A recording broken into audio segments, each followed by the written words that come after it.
Dear learners, in this video, we are going to discuss about the components of vermicomposting. Vermicomposting is a combinable process in which earthworms and other microbes produce useful manure by reducing the waste. The procedure involves earthworms and microbes as mentioned, which shows the mutual relationship, and it is better for good biodegradation of wastes, maintaining the quality of vermicompost and the nutritional level. The main features of vermicompost that include higher surface area, a low value of carbon to nitrogen ratio, maximum nutrients availability, and it have the water holding capacity and increase the porosity. The slide shows the various type of earthworm which is used in the vermicomposting. Dravidella nefalensis, Arctocatana batrix, Dicocaster bolli, Perinax similensis, Isania fetida, Isania antri, Lumbricus rubellus, Eutrellus eugene, Perinax excavates, and Metaphyr postuma. Substrate used for vermicomposting.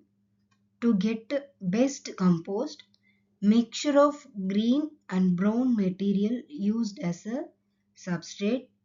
Example for green material will be young weeds, plants, fruits and vegetables, tea leaves, cut flowers, and coffee grounds. Example for brown materials will be fallen leaves, wood chips, sawdust, cardboards, paper and paper bags, eggshells are the example for the brown material. Process of vermicomposting. To prepare compost, either plastic or concrete tank can be used. The size of the tank depends on the availability of raw material. Collect the biomass and place it under the sun for about 8 to 12 days. Now chop it to the required size using the cutter. Prepare cow dung slurry and sprinkle it on the heap for quick decomposition. Add a layer up to 2 to 3 inch of soil or sand at the bottom of the tank. Now prepare fine bedding by adding partially decomposed cow dung, dried leaves, and other biodegradable waste which is collected from the field and kitchen. Distribute them evenly on the sand layer.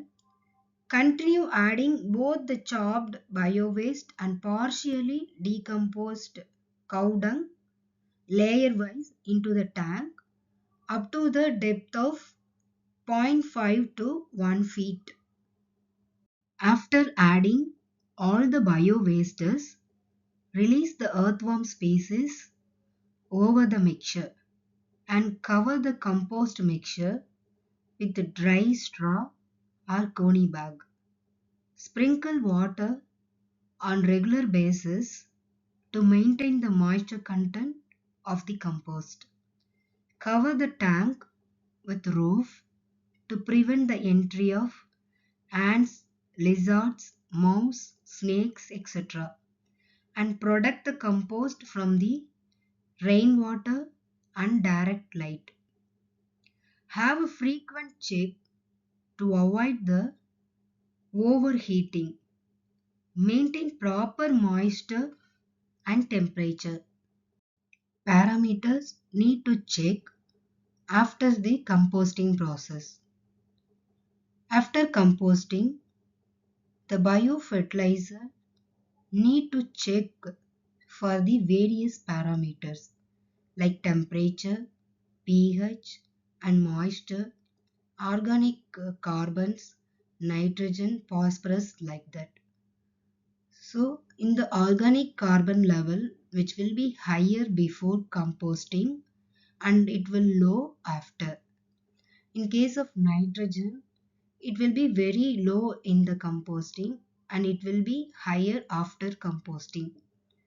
Phosphorus content, before it will be very low and after composting it will be high. Potassium level will be very low before composting and it will be higher in the after composting. Enzymes will be very low before the composting process and it will get increased after composting. Minerals, which will be very low in the before composting process and it will get high after composting. Cellulose content will be high before composting and low after composting. Hemicellulose, which will be high before composting and get low in the after composting.